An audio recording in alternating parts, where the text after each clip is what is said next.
You're 13 years old. You live in a neighborhood where the streets have more potholes than you can count. School exists, but in your country, having a degree doesn't mean anything. Your family isn't starving, but it's close enough that you notice. But your life is about to change completely, because one day while you were going to school, a guy with nice shoes from the neighborhood asks if you want to make some easy money. All you have to do is stand on this corner, watch who comes and goes, call this number if you see cops. That's it. You make $80 your first week. Your mother makes less than that in 2 weeks of cleaning houses, so you don't think twice and show up the second week too. Your whole job is standing there. You don't touch anything. You don't carry anything. If police stop you, you're literally just a kid on a corner. You have nothing on you. You are legally untouchable. Time has passed, and you're 16 now. You've been reliable. You showed up every day. You didn't talk too much. You didn't steal. In this line of business, those 3 things are basically a glowing performance review. So you got promoted, and someone hands you a backpack and an address. You don't ask what's inside. You already know what it is. You make the delivery. Nothing happens. You get paid $200 for 40 minutes of walking. The fear never completely goes away. Every time a police car drives past, your heart skips a beat. But you don't give up, because the money is real, and it always shows up on time. So you do it again the next week, and the week after that. You tell yourself it's temporary. You're just saving up. You have a plan. You're going to do this for 1 more year, and then stop. But the problem is that you've been saying 1 more year for 2 years. You're 19 now. You've been around long enough that people trust you, and you've seen enough that you're not surprised by much anymore. Someone above you asks if you want to make real money. You say yes before they even finish the sentence. The first job is the hardest thing you've ever done.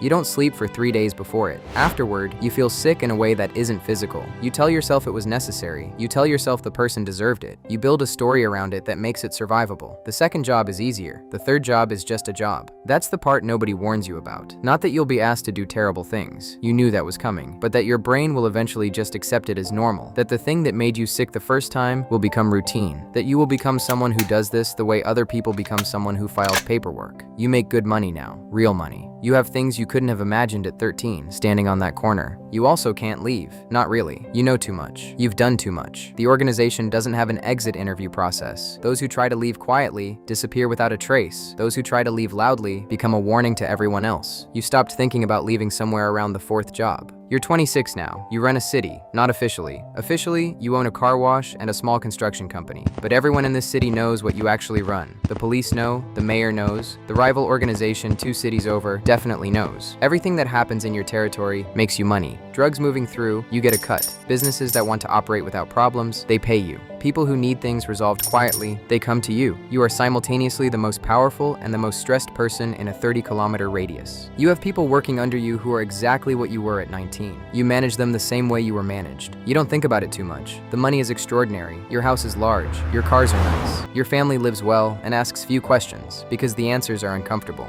But you don't sleep well anymore, not because of guilt. You process that somewhere around age 20. The reason you don't sleep well anymore is math. You know exactly how many things have to go right simultaneously for your situation to continue. You know exactly how many of those things are outside your control. You know what happened to the guy who held this position before you. He didn't retire. You're 34 now. You don't run a city anymore. You run a region. Multiple cities, multiple local bosses, multiple supply chains moving product across all borders that exist on maps. You haven't done anything physical in years. You just make calls and get problems solved. Everything else happens without you. You have lawyers, good ones, expensive ones who know exactly what they're doing and are perfectly fine with it. You have accountants. You have legitimate businesses that lose money on paper in ways that are very convenient. Your name is in files at the DEA, at the Mexican Attorney General's office, probably at agencies you've never heard of, in countries you've never visited. You are a priority. Multiple governments have allocated budgets specifically for finding you. You find this out and feel something that surprises you. Pride, which tells you something about where you are now. Your family is comfortable. Your children go to good schools in a city that isn't this one. Maybe a country that isn't this one. They have your last name, but not your life. You tell yourself you did that for them. You mostly believe it. The people closest to you, the ones who know everything, are the people you trust least because they know everything.